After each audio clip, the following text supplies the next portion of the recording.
కోసింగి బహిరంగ సభలో మాజీ మంత్రి కేటీఆర్ మాట్లాడుతున్నారు. లైవ్ లో చూద్దాం. అక్కడ ఒక తమ్ముడు 2001 నుంచి ఉన్న ఒక తమ్ముడు చారి చచ్చిపోతే అక్కడ పోయి ఆ కుటుంబాన్ని పరామర్శించి కొంత ఆర్థిక సాయం చేసి ఇటు దిక్కు వస్తుంటే కోసిగి దాకా వచ్చేటప్పుడు మార్గ మధ్యంలో ఒక ఊరు ఎదురొచ్చింది. పెద్ద బోర్డు పెట్టున్నది, లగచర్ల గ్రామ పరిధి ప్రారంభం, లగచర్ల గ్రామ పరిధి ప్రారంభం అని రాసున్నది. మరి అప్పట్లో రేవంత్ రెడ్డి చెప్పిండు కదా, ఇక్కడ మా కొడంగల్ భూములల్లా తొండలు కూడా గుడ్లు పెట్టాయి కదా అన్నాడు కదా. మరి నిజంగానే ఇక్కడ తొండలు గుడ్లు పెడుతున్నాయా లేవా అని నేను, మా సబితక్క, నరేందర్ రెడ్డి అందరం అక్కడ దిగి చూసినాం. ఇప్పుడు మీరు కావాలంటే పోయేటప్పుడు మీరు కూడా చూడొచ్చు. లగచర్ల గ్రామ పరిధి ప్రారంభం అని బోర్డు ఉంది. బోర్డు పక్కకే భూముల నిండా పచ్చని వరి పంటలు బ్రహ్మాండంగా మొత్తం ఇక్కడికెళ్ళి అక్కడ దాకా విస్తరించున్నాయి. మరి నేను అనుకుంటే ముఖ్యమంత్రి ఉండి ఎవడన్నా అబద్ధం చెప్తాడా? ముఖ్యమంత్రి ఉన్నోడు ఎవరన్నా అబద్ధం చెప్తారా? తొండలు గుడ్లు పెట్టాయి కొడంగల్ భూములల్లా అన్నాడు. పెడుతున్నాయా? మరి తొండలు గుడ్లు పెడుతున్నాయా కొడంగల్ భూములల్లా? పెడుతున్నాయా? పెడతలేవా? పంటలు వండుతున్నాయా? కొంటుండా ముఖ్యమంత్రి? పంటలు బోనస్ ఇస్తుండా? కందులు కొంటుండా? రైతు బంధు వడ్డదా? మొన్ననే చెప్పే కదా ముఖ్యమంత్రి అబద్ధం చెప్తాడా? మీరు అబద్ధం చెప్తున్నారు. ముఖ్యమంత్రి కోసుకొచ్చిండు. కోసుకొచ్చి ఏం చెప్పిండు? టకీ టకీ టకీ టకీ అట. మేము నిజమే అనుకుంటుమి. కోసుగిలా చెప్పిండు కదా, ఓట్లేసి గెలిపించిన వాళ్ళకి చెప్పిండు కదా, అబద్ధం చెప్తాడా అనుకున్నా నేను. టకీ తొండలు గుడ్లు పెడుతున్నాయా కొడంగల్ భూములల్లా? పెడుతున్నాయా? పెడతలేవా? పంటలు వండుతున్నాయా? కొంటుండా ముఖ్యమంత్రి? పంటలు బోనస్ ఇస్తుండా? కందులు కొంటుండా? రైతు బంధు వడ్డదా? మొన్ననే చెప్పే కదా ముఖ్యమంత్రి అబద్ధం చెప్తాడా? మీరు అబద్ధం చెప్తురు. ముఖ్యమంత్రి కోసుకొచ్చిండు. కోసుకొచ్చి ఏం చెప్పిండు? టకీ టకీ టకీ టకీ అట. మేము నిజమే అనుకుంటుమి. కోసుగిలా చెప్పిండు కదా, ఓట్లేసి గెలిపించిన వాళ్ళకి చెప్పిండు కదా, అబద్ధం చెప్తాడా అనుకున్నా నేను. టకీ టకీ మన పడతాయి అన్నాడు. టకీ లేదు, టుకీ లేదు. ఇప్పటిదాకా ఏది దిక్కులేదు. ఒక్కల కన్నా ఇక్కడ మొత్తం కొడంగల్లా రైతు బంధు పైసలు పడ్డోళ్ళు ఒకసారి శైలా పట్టుర్రి. రైతు బంధు పైసలు పడ్డాయా? ఒకసారి పడనోళ్ళు శైలా పట్టండి. ఒక్కసారి వెనకకు తిప్పండి అమ్మా, కెమెరాలు వెనకకు తిప్పండి దయచేసి. జర మంచిగా శైలా పట్టుర్రి. కెమెరాలు తిప్పురి తమ్మి. రైతు బంధు రానోళ్ళు చెయ్యూపురి అడ్డంకి ఇట్లా రాలేదు రాలేదు రాలేదు రాలేదు అని. రేవంత్ రెడ్డి కనబడుతుందా? రైతు బంధు రాలే. రుణమాఫీ కానోళ్ళు ఒక్కసారి శైలావట్టు. రుణమాఫీ జరగనోళ్ళు జరగలేదా? మీ కొడంగల్ కూడా స్పెషల్గా ఏం వేస్తలేడా టకీ టకీమని? లేవా? ఎక్కడ ఇవ్వలకే అయిపోయినా కొడంగల్ మందం నూకుతుండేమో వెనకకెళ్ళి అనుకున్నా నేను. లేదా అది కూడా బోనస్ పడ్డదా టకీ టకీ టకీమని? ఆడబిడ్డలకు 2500 వచ్చిందా టకీ టకీ టకీమని? రాలే. తులం బంగారం పడ్డదా టక్కు టక్కుమని? రాలే. స్కూటీలు వచ్చినాయా చెల్లె నీకు? స్కూటీలు రాలే. మరి ఎవలకేమిచ్చిండు 14 నెలల్లో? ఎవలకేమిచ్చిండు? ఏమిచ్చిండంటే ఒకటి మాత్రం బాగా ఇచ్చిండు.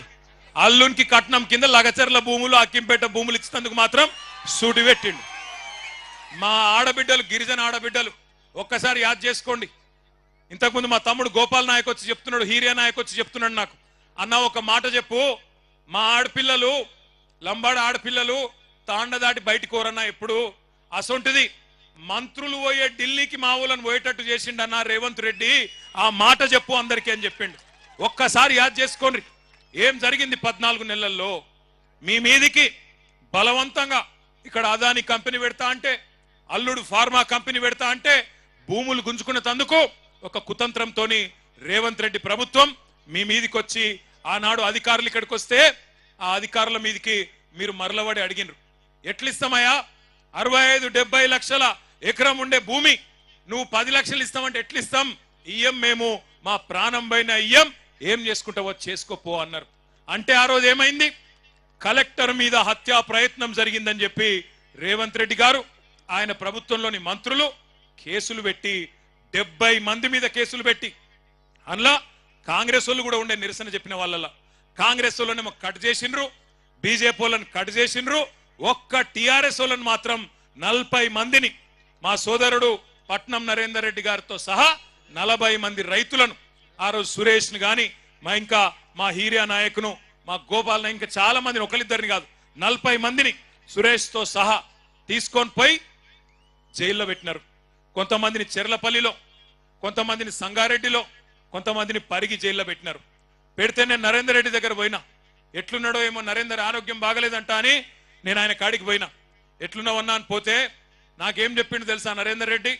అన్నా, నేను మంచిగానే ఉన్నా, అవసరమైతే కొడంగల్ రైతుల కోసం నెల రోజులు కాదు సంవత్సరం మొత్తం జైల్లో ఉంటా, నువ్వు వాపస్ పో, నువ్వు పోయి అక్కడ ఉండే మా రైతులను నిడిపి అన్నా, నేను కావాలంటే సంవత్సరం ఉంటా. రేవంత్ రెడ్డిని గతంలో నేను ఓడగొట్టిన 2018లో, అందుకే ఆయనకు నా మీద కోపం ఉంటది.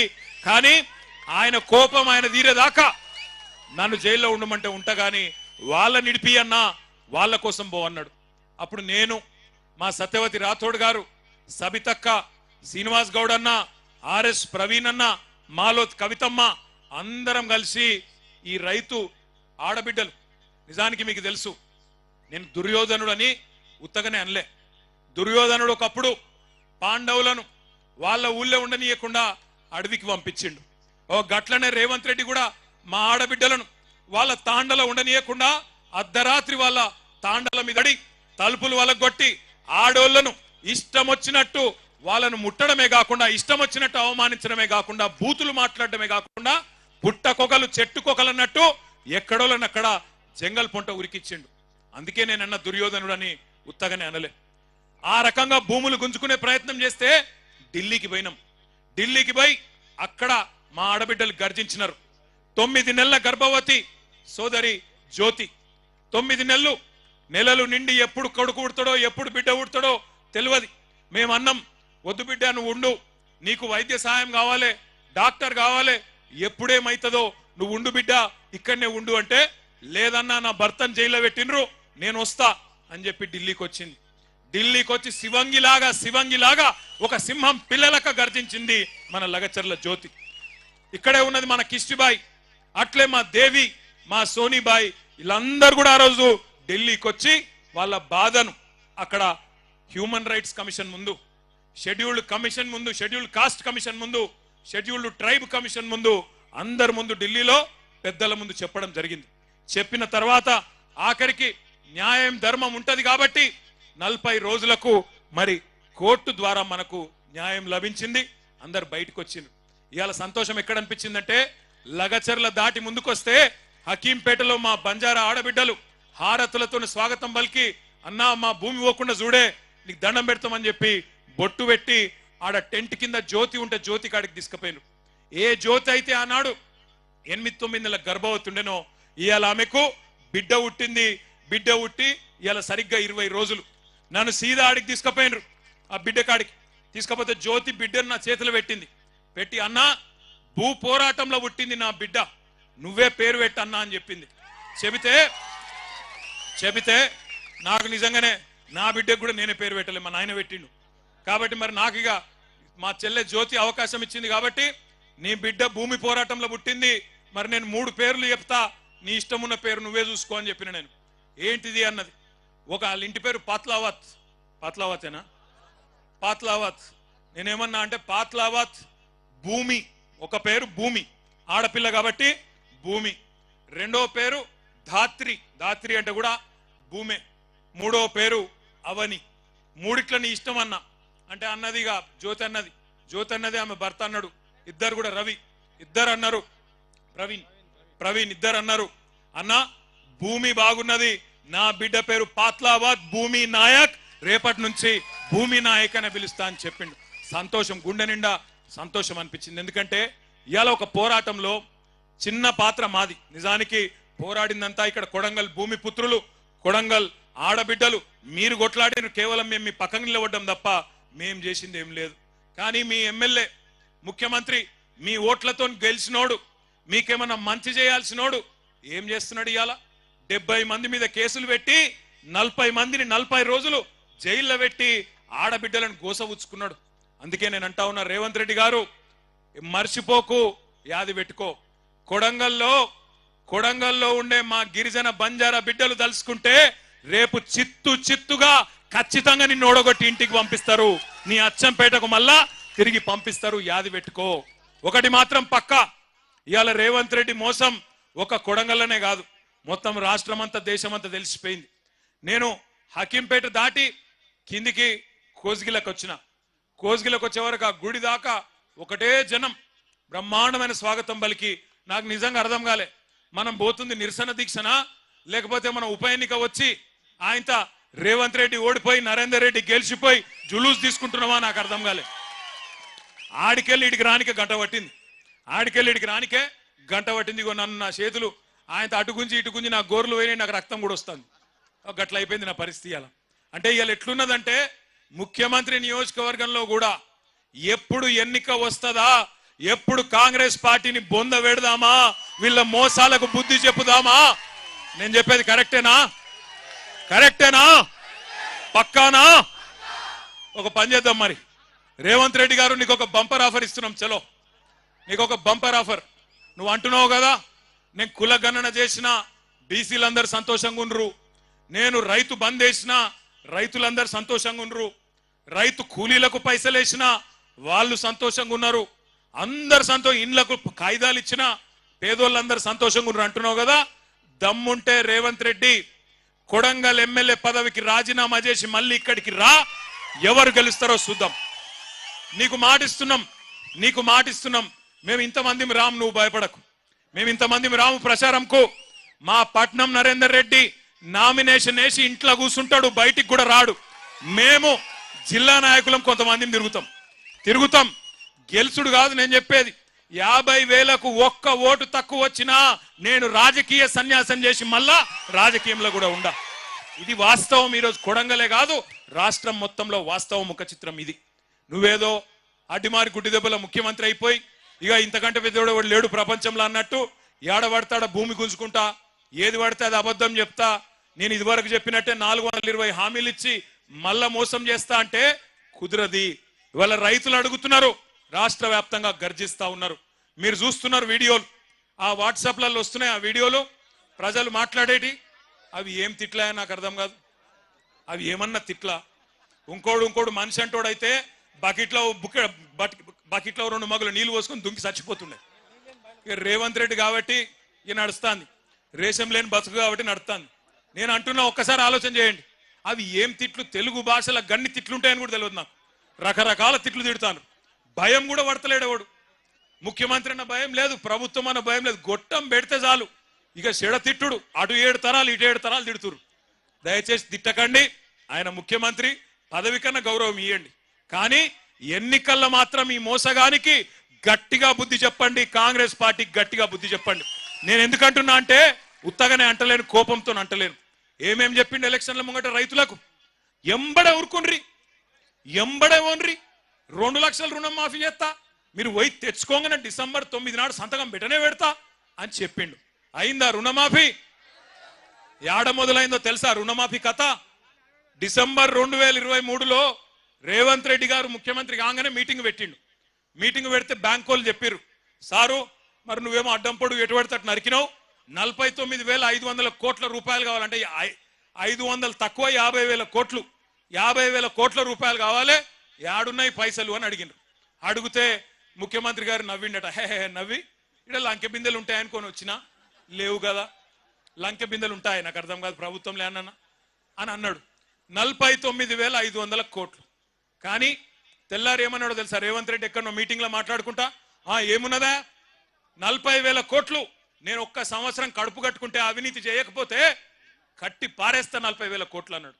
అంటే తెల్లారి వరకే 9,500 కోట్లు ఎగిరిపోయింది. మళ్ళా మూడో రోజు క్యాబినెట్ మీటింగ్ పెట్టిండు. క్యాబినెట్ తీర్మానం చేసిర్రట. ఏమని? రైతు రుణమాఫీకి 31,000 కోట్లు సరిపోతాయని. ఇంకో 9,000 కోట్లు మింగిన ఆయన. ఆడికెళ్ళి మళ్ళా బడ్జెట్ పెట్టిండు అసెంబ్లీలో. బడ్జెట్లోకి వచ్చే వరకు 26,000 కోట్లు అని పెట్టిర్రు. మొన్న చూస్తే ఇక్కడనే కొడంగల్కి వచ్చి మాట్లాడుతుండు రేవంత్ రెడ్డి, నేను 18,000 కోట్లు ఇచ్చేసినా అయిపోయింది రుణమాఫీ అని. అవతలనేమో బట్టి విక్రమార్క గారు ఉప ముఖ్యమంత్రి గారు సావు కబురు సల్లగా చెప్పిండు, 18,000 కోట్లు ఎక్కడి, మనం ఇప్పటిదాకా 10-11,000 కోట్లు కూడా వేయలే అని బ్యాంకు వాళ్ళకి చెప్పిండు. యాడ 49,000 కోట్లు, యాడ 11,000 కోట్లు, చారాన కూడా కాలే. నేను చెప్పేది కరెక్ట్ అయితే గట్టిగా సపోర్ట్లు కొట్టండి. కరెక్ట్ అయితేనే, అవద్దని చెప్పొద్దు మనం. కరెక్టేనా? వినబడతలేదు, గట్టి కొట్టాల నిజమైతే. రుణమాఫీ చారానగాలే. అయితే నిన్న మా సబితక్క గిట్లనే ఒక మీటింగ్ పెట్టింది. ఆ చేవెళ్ళ కాన్స్టిట్యున్సీలో నవాబ్పేట అని ఊరుంటది, ఆడ ధర్నా పెట్టింది సబితక్క. సబితక్క పోయి ధర్నాలో కూర్చొని రుణమాఫీ అయ్యిందా కాలేదా అని అడిగితే ఎదురుగా ఒక రైతు లేచిండట. లేచి అక్క అక్క అయిపోతుంది అక్క అన్నాడట. ఎప్పటికి అయిపోతుంది తమ్మి అంటే ఫిబ్రవరి 31 వరకు ఖచ్చితంగా చేస్తాడక్క రేవంత్ రెడ్డి అన్నదట. ఫిబ్రవరిలో 31 రోజులు ఉంటాయి. మీరు ఆ మాయకులు ఉన్నారు కొడంగలోళ్ళు బాగా. ఫిబ్రవరి 31 అంటే కూడా నమ్ముతాడు. ఫిబ్రవరిలో 28 రోజులు ఉంటాయి. 4 గంటల ఒకసారి 29వ రోజు వస్తుంది. 31 ఆడు ఉంటుంది. రేవంత్ రెడ్డి కథకి ఇట్లుంటది. తులం బంగారం అన్నాడు, వచ్చిందా? పెళ్లి లగ్గాలు ఆగిపోయినాయి, అవుతున్నాయా? మరి ముఖ్యమంత్రికి తులం బంగారం దొరుకుతలేదా? ఏడా బంగారం షాపులోడు నమ్ముతలేడా? ఏంది పతారా లేదా ముఖ్యమంత్రికి? తులం బంగారం లేదు, స్కూటీ లేదు, రుణమాఫీ లేదు. ఏమన్నాడు ఆ రోజు రైతులను? కేసీఆర్ బిచ్చమేసినట్టు 10,000 ఇస్తుండు, నేను 15,000 ఇస్తా అన్నాడు. ఇంతకుముందు ఎవరో మంచి ప్లకార్డు పట్టుకున్నాడు ఎవడో తమ్ముడు, రేవంత్ రెడ్డి ఎంత బాకినాడు అది ఇటు పంపి ఒకసారి యాద పెట్టుకున్నాక రైతు బంధు ఇప్పటికి రూపాయి కూడా ఇయ్యలే, 1 రూపాయి కూడా ఇయ్యలే. నేను ఉత్తగానే చెప్తలే నీ మాట. ఎలక్షన్లకు ముందు కేసీఆర్ గారు ముఖ్యమంత్రిగా ఉన్నప్పుడు ఆనాడు మీరు యాద్ చేసుకోండి ఒక్కసారి, కేసీఆర్ గారు 12 సార్లు ఇచ్చిండు రైతు బంధు. ఒకసారి కాదు, 2 సార్లు కాదు, 12 సార్లు 73,000 కోట్ల రూపాయలు టింగు టింగు అనుకుంటా బ్రహ్మాండంగా మన ఖాతాలో పడుతుండే. అట్లనే కరెక్ట్ గా మన ఎలక్షన్ ముందు కూడా, అసెంబ్లీ ఎలక్షన్ల ముందు కేసీఆర్ గారు 7,600 కోట్ల రూపాయలు జమ చేసి పెట్టిండు. పెడితే ఇదే రేవంత్ రెడ్డి ఉత్తరం రాసిండు ఎలక్షన్ కమిషన్ కు. రాసి కేసీఆర్ ఇచ్చిన రైతు బంధు వేస్తే మళ్ళా రైతులు ఆయనకే గుద్దుతారు, నేను కొడంగల్లో కూడా ఓడిపోతా, మా పార్టీ ఓడిపోతుంది, మళ్ళా గెలవది, ఆపు అన్నాడు. వాళ్ళు ఆపినరు. ఇక బడేబాయి చోటేబాయి కదా, చోటేబాయి చెప్పిండు, బడేబాయి విన్నాడు, ఆపేసిండు. ఆపినాక ఏమైంది? ఆపినాక అదే పైసలు రేవంత్ రెడ్డి ముఖ్యమంత్రి అయిండు. అయినాక మరి వెంటనే ఇయ్యాలి కదా, ఇయ్యలే. 4 నెలలు ఆ పైసలు, కేసీఆర్ ప్రభుత్వం దాపెట్టిన పైసలు 4 నెలలు సతాయించి ఎప్పుడు ఇచ్చిండు? మళ్ళా పార్లమెంట్ ఎలక్షన్లప్పుడు. ఒకప్పుడు ఓట్లు డబ్బల పడాలి కాబట్టి నోట్లు మీ అకౌంట్ లో వేసిండు. అది కూడా ఏంది? పాత పైసలే. 5,000 ఇచ్చిండు తప్ప 7,500 ఇయ్యలే. కాబట్టి మొదటి పంట బాకీ 2,500 రూపాయలు, ఎకరానికి 7,500 ఇస్తా అన్నాడు, 5,000 ఇచ్చిండు ఆనాడు డిసెంబర్ 23లో. ఆ తర్వాత వానాకాలం వచ్చింది, రైతు బంధు ఇచ్చిండు. ఆ వానాకాలం రైతు బంధు ఇచ్చిండు, అయ్యలేదా? ఇయ్యలేదు, ఎగ్గొట్టిండు. మరి అది బాకీ ఉన్నాడు కదా, ఎకరానికి 7,500, అది కూడా బాకీ ఉన్నాడు. 7,500 పాత బాకీ, 2,500, 10,000 బాకీ. మళ్ళా ఇప్పుడు మళ్ళా పంట వచ్చింది, మళ్ళా నాట్లేసే టైం వచ్చింది. ఇప్పుడు ఎంత ఇవ్వాలి? మళ్ళీ ఇప్పుడు మళ్ళీ 7,500 ఎకరానికి ఇవ్వాలి. కాబట్టి రేవంత్ రెడ్డి మనకు మొత్తం ఉన్న బాకీ ఎంత ఎకరానికి? ఎంత? ఏమి కొడంగలో హుషారు లేరువా? ఎకరానికి 17,500 రూపాయలు బాకీ ఉన్నాడు. మా ఆడబిడ్డలు యాద పెట్టుకోవాలి. కాంగ్రెస్ వాడు వస్తాడు మళ్ళా ఇంటికి, మళ్ళా ఓట్లు వచ్చినాయి కదా, జెడ్పీటీసీ, ఎంపీటీసీ, సర్పంచ్ కాగానే అక్క, చెల్లె, అమ్మ, అత్త, చిన్నమ్మ, వదినే అనుకుంటూ వస్తారు. వచ్చి మళ్ళా ఇస్తూనే ఉన్నాం, రేవంత్ రెడ్డి ముఖ్యమంత్రి, మన ఎమ్మెల్యే ఆయననే, గుద్దు నువ్వైతే ముందు అని చెప్పి ఆయనతో గుద్దించుకుంటారు. అయితే ఏమైతుంది లాస్ట్కు? మళ్ళా 1 రూపాయి కూడా మళ్ళా ఓట్లు దాటిండంటే ముందే కేసీఆర్ సార్ ఏం చెప్పిండు? రైతు బంధుకు రామ్ రామ్ అవుతుందని చెప్పిండా లేదా? కాంగ్రెస్ గవర్నమెంట్ వస్తే రైతు బంధుకు రామ్ రామ్ అవుతుంది అన్నాడా? అయినట్టే ఈయన మళ్ళా ఓట్ల గండం దాటిండంటే రైతు బంధు మర్చిపోతాడు, పొరపాటున కూడా రైతు బంధు వేయడు. అందుకే దయచేసి దండం పెట్టి చెప్తున్నా, ఒక్కొక్క ఎకరానికి రేవంత్ రెడ్డి ప్రభుత్వం ఒక్కొక్క రైతుకు బాకీ ఉన్నది 17,500 రూపాయలు. ఇవాళ ఏందో పెద్ద మేలు చేసినట్టు 15,000 ఇస్తా అని చెప్పినోడు ఇప్పుడు నేను 12,000 ఇస్తా అని చెప్పి మోసం చేస్తాడు. మరి దాన్ని ఆమోదిద్దామా? 15,000 కాదు 12,000 సరిపోతుందా? 15,000 ఇస్తానని చెప్పి ఓట్లు వేయించుకున్నాడు 12,000 చేస్తే మోసం కాదా? చీటింగ్ కేసు పెట్టద్దా? ఇప్పుడు నరేంద్ర అన్ననేమో జైలుకు పోయా 40 రోజులు.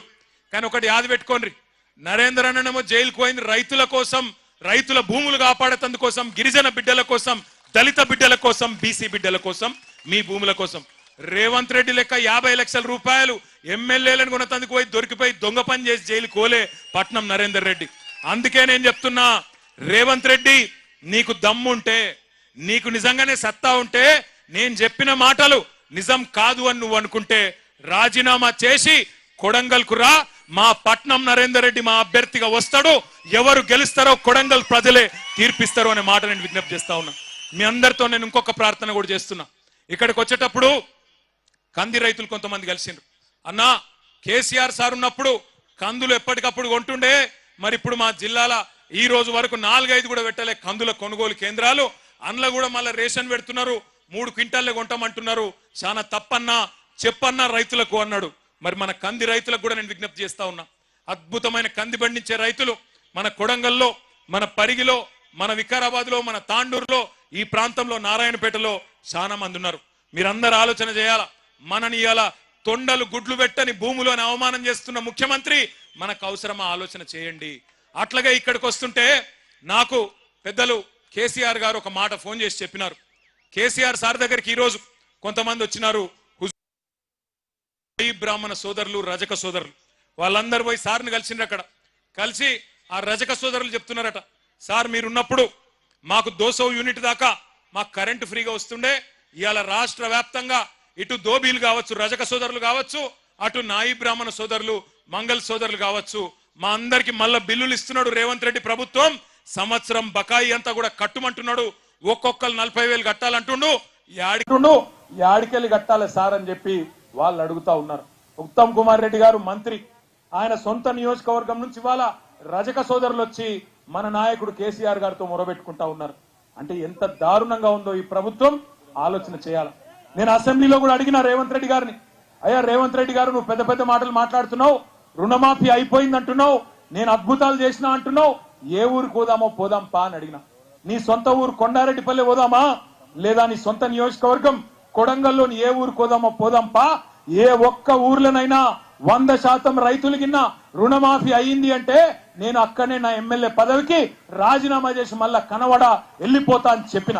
ఈరోజు ఒక్క ఊళ్ళో కూడా చారానకు మించి రైతు రుణమాఫీ కాలే. రైతు బంధు రాదు, రైతు రుణమాఫీ జరగదు, భూములు మాత్రం గుంజుకుంటారు. అదాని కోసం, అల్లుని కోసం, ఫార్మా కంపెనీల కోసం పేదవాళ్ల భూములు.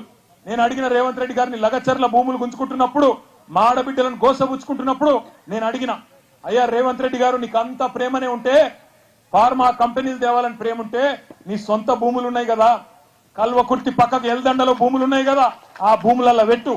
నువ్వు అంటున్నావు కదా 20 లక్షలు ఇస్తా హకీంపేట రైతులకని.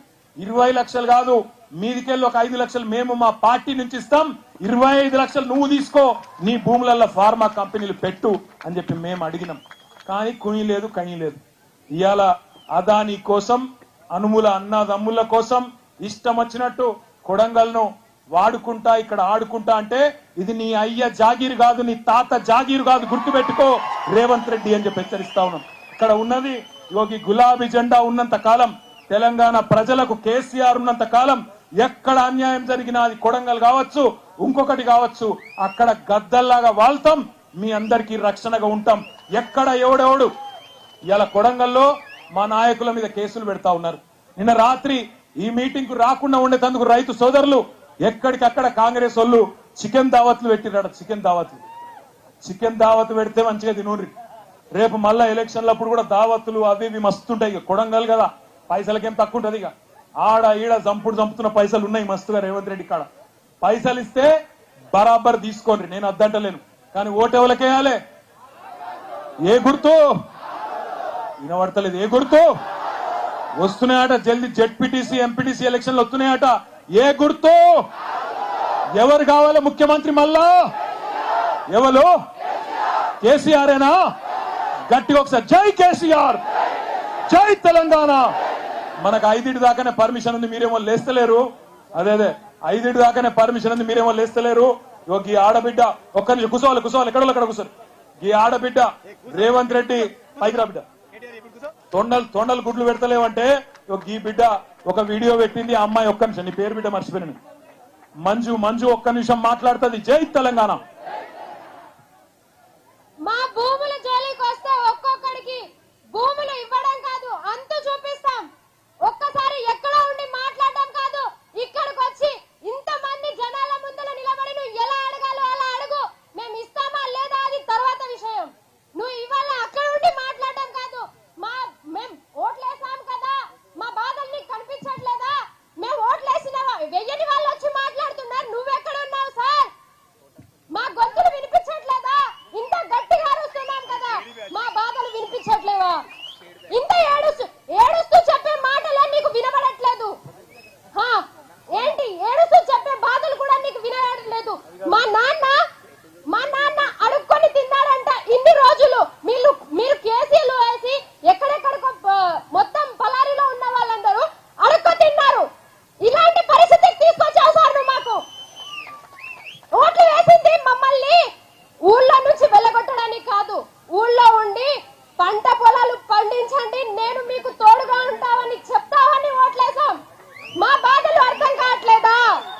ఒకరు గట్టిగా సపోర్ట్లు కొట్టాలి మంజుకి.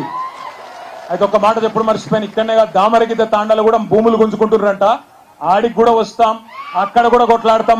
మన నారాయణపేట మాజీ ఎమ్మెల్యే రాజేందర్ రెడ్డి అన్న చెప్పినాడు, అక్కడ కూడా తప్పకుండా వచ్చి అక్కడ కూడా యుద్ధం చేస్తాం. ఆ విషయంలో కూడా ఎవరు అనుమాన పడద్దు. మీరు దయచేసి ఒప్పుకోకపోతే చాలు, మీరు కన్సెంట్ ఇవ్వకపోతే ఏ ప్రభుత్వం కూడా గుంజుకోలేదు. ఆఖరికి ఒక మాట చెప్తున్నా, చివరికి ఒక మాట చెప్పి నేను ముగిస్తా. ఈ కొడంగల్ ప్రాంతానికి నీళ్లు తెస్తున్నా అని చెప్పి రేవంత్ రెడ్డి గారు 4,350 కోట్ల రూపాయలతో నీళ్లు తెస్తున్నా అని చెప్పి కొత్త ప్రచారం మొదలుపెట్టిండు. ఆ ప్రాజెక్టు కేవలం ఆయన కాంట్రాక్టర్ మంత్రి కోసం, ఆయన కమిషన్ల కోసం తప్ప మీకు నీళ్లు ఇయ్యని కోసం అయితే కాదు. ఎందుకంటే పాలమూరు రంగారెడ్డి ఎత్తిపోతల పథకంలో ఇప్పటికే 1,50,000 ఎకరాలకు నీళ్లిచ్చే సౌలతు కేసీఆర్ గారు పెట్టినారు. 90% పనులు పూర్తయినాయి. 10% పనులు పూర్తయితే మీకు నీళ్లు వస్తాయి. కానీ రేవంత్ రెడ్డి గారు ఆయన కమిషన్ల కోసం, పైసల కోసం, కాంట్రాక్టర్ మంత్రి కోసం ఇవాళ కొత్త లిఫ్ట్ పెట్టి జూరాలకెళ్లి నీళ్లు తెస్తా అంటుండు. పచ్చి జూటా మాట నమ్మొద్దు అనే మాట కూడా రైతులకు విజ్ఞప్తి చేస్తూ ఆఖరికి మా చెల్లె మమ్మల్ని పెయిడ్ బ్యాచ్ అని అన్నారు, కానీ మేము కేటీఆర్ అన్న మమ్మల్ని సపోర్ట్ చేయలేడు అని అంటలేము. మమ్మల్ని ఎప్పటికీ ఆదుకున్నాడు కేటీఆర్ అన్న. అసలు మాకు ఎవరు పైసలు ఇయ్యలేరు, మాకు బాధలు ఉన్నాయి, మేము బాధపడుతున్నాం. మా పేరెంట్స్ మేము చిన్నప్పటి నుంచి వాళ్ళు కష్టపడేది చూస్తున్నాం కాబట్టి మేము ఇంత మాట్లాడినాం. కానీ రేవంత్ రెడ్డి సార్, మీ పార్టీ కాంగ్రెస్ పార్టీ వాళ్ళు మీరు ఒక్కటి గుర్తు పెట్టుకోండి, మాకైతే ఎవరు పైసలు ఇయ్యలేరు. మేమైతే కేటీఆర్ అన్న హెల్పింగ్ నేచర్ ని చూసి మేము కేటీఆర్ అన్న సైడ్ మాట్లాడుతున్నాము. రేవంత్ రెడ్డి సార్ మీరు ఒక్కటే గుర్తు పెట్టుకోండి, మీరు చీఫ్ మినిస్టర్ అయిపోతుర్రా. Chief minister